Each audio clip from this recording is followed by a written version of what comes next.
New movie that just hit theaters. The film's directed by Derek Cianfrance. I hope I'm saying his name right. He's the director of The Place Beyond the Pines in 2012 and 2010's Blue Valentine. This film is based on a true story and it stars Channing Tatum as Jeffrey Manchester, a famous roofman robber who robbed 45 McDonald's, gets caught, goes to prison, but escapes prison and tries to, while hiding in a Toys R Us, tries to, while hanging low, might have found someone who he really wants to spend either the rest of his life with or just someone to be with while he is laying low. That person is Lee Wainscott, who's played in this movie by Kirsten Dunst. Lakeith Stanfield is also in this movie as Steve, someone who went to the Afghanistan with Jeffrey before the events of the movie, and someone that is easily Jeffrey's closest friend throughout the film. Ben Mendelsohn and Uzo Aduba are also in this movie as people at the church that Kirsten Dunst is a big person at. Peter Dinklage plays the character of Mitch, who runs the Toys R Us, where Tatum is staying. The film is 2 hours and 6 minutes long and is PG. Is rated R. Welcome back, everyone, to a brand new review here in Max Talks Movies. My name is Max Denrick. We're talking Roofman. So if you're new to the channel, guys, please hit that subscribe button and ring that bell for notifications. I do every Monday. I do a box office breakdown show, movie franchise rankings, add a theater reactions, as well as my usual movie and TV show reviews. So please subscribe, ring the bell if you're new. Comment down below. What are your thoughts, guys, on Roofman? Did you like it? Did you not like it? Tell me, did you know the story beforehand? Did you know the story? Is this the first time you're introduced to the character, to the person of Jeffrey Manchester? Let me know down in the comments. And also, guys, please hit that thumbs up button. So I was actually pretty excited for this movie, not thinking it was going to be one of my favorite movies of the year, but I'm a big Channing Tatum supporter. Just have loved him throughout my entire life from an acting perspective, and especially because it doesn't feel like he gets a lot of respect for his acting talent.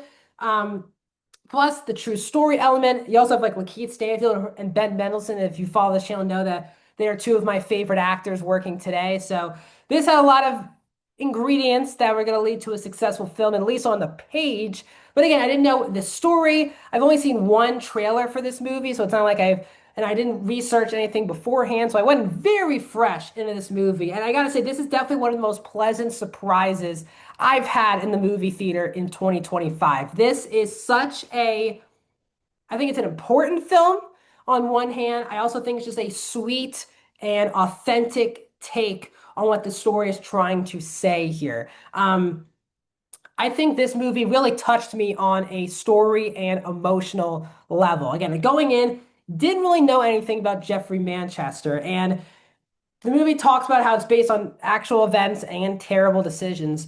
This movie really exemplifies that even, we live in a society these days where one person makes a mistake. And obviously, there's different degrees of what mistakes are. This movie isn't afraid of explaining that as pertains to Jeffrey's character and the mistakes he made.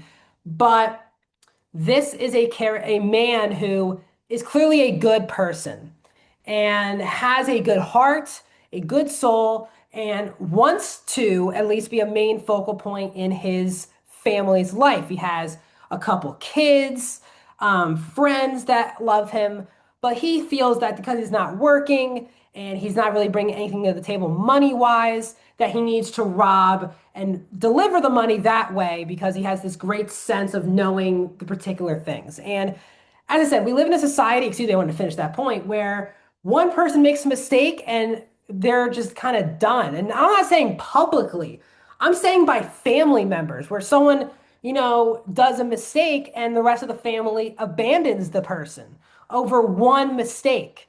And again, Jeffrey Manchester isn't a murderer or anything like that. Yes, he did rob people. He did, as you can tell in the poster, used weapons in order to get things. But it really does show you the perfect example of a good that basically a lot of people assume criminals are all just the worst of the worst. People who deserve to be in hell, as they say, and things of that nature. And I think this movie points out that a lot of people who are good people, mean good, want to be good, make horrible, stupid decisions that change the rest of their lives. And that is what Jeffrey Manchester is, because Channing Tatum is so good in this movie, and This is a character that is so charming, so lovable.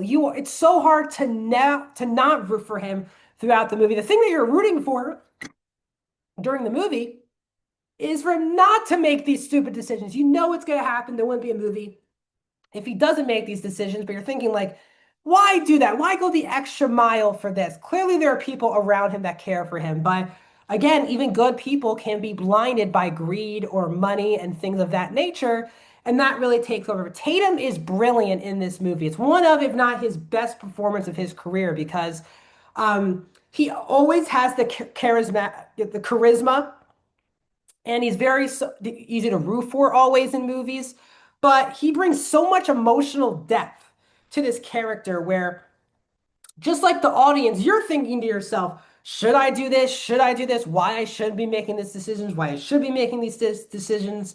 And I think he does such a great job letting you in. This is a character you cannot be distant to. You really need to understand his mind, what he's thinking on a daily basis, and you really can understand the character, the way he's thinking, while also obviously completely disagreeing with the ways he goes about things. And it makes for honestly a heartbreaking and tragic story, as this is a guy who feels like he should be a meaningful part of society, but so many of his wrongdoings will cost him that. And that makes it such a odd, not depressing, but sad experience, while making this a very beautiful human experience as well. Kirsten Dunst is also really good in this movie as Lee, someone who works at Toys R Us and is at the church, and that's how, Jeffrey kind of feels his sense of hope after escaping prison. And they have just amazing chemistry in the movie. Lee has two children as well, but they're much older than Jeffrey's kids, and he's also trying to become the kind of paternal figure to them as well. And the idea of, was their relationship an adventure? Was it a true romance, a love story? But the idea of them being good for each other is an amazing through line, and you really feel the emotions of the scenes with them in it, especially towards the third act. And I think you can relate to both characters. You understood what Lee was going to do in the third act. You also understood what Jeffrey's trying to do throughout the entire movie, and that makes for a really interesting experience. The ensemble here is stacked. All the performances are quite solid. Lakeith Stanfield always stands out. And him and Juno Temple, excuse me, I didn't say her name earlier. Juno Temple plays Lakeith Stanfield's character's boyfriend, girlfriend in the movie. They have very good chemistry, like them a lot. Always love to see Ben Mendelsohn or Tony Revolori, Peter Dinklage. They're all really solid here. But this is a really just a beautiful human story. And that this film is very funny, has a lot of comedy in it. And based on the trailers, I think it sells it as like a romantic comedy. This is definitely a funny, lighthearted movie, but it can get very serious, very real at any second.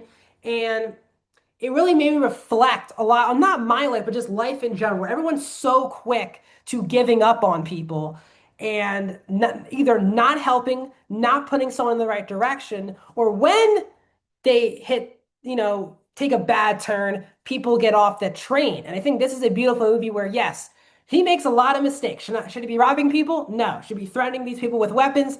Absolutely not.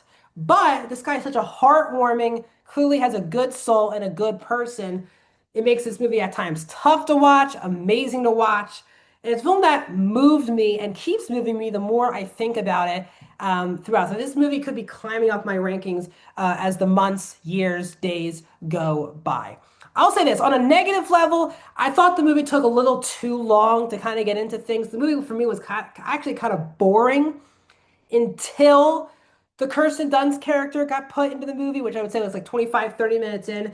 Just the intro setting up that he's a robber, goes to prison, gets escapes. That part of the movie, honestly, was quite boring. And I just didn't feel the energy of the film or the hopefulness or anything like that until her character is kind of brought into the movie. So I thought they could have at least not rushed it, but gotten to her character a lot sooner in the movie. And I will say the movie is over 2 hours long, and you can feel the length. It's not the best paced movie. And I think I guess my only main negative with the story is they do a good job setting up Channing Tatum's relationship with his one daughter, but the moment he goes to prison, that storyline's kind of abandoned for the rest of the movie. And it feels like it's such a central focus in the guy's life that obviously he's trying to be this paternal figure for Lee's daughters, but you would think he would also try to at some point to connect more with his own daughter. They kind of try to explain it away why she's not in the movie that much. I think they could have done a better job explaining that. But overall, I really enjoyed Roofman. I think it's a movie that's worth seeing. I think it's an eye opener for a lot of people. A movie that will speak to a lot of people as well. I'm giving Roofman a 4 out of 5 stars and 84%. Really excellent movie. Easily one of my favorites of the year. What are your guys' thoughts on Roofman? Let me know down in the comments. Like this video, subscribe. I'll see you guys in another video very soon.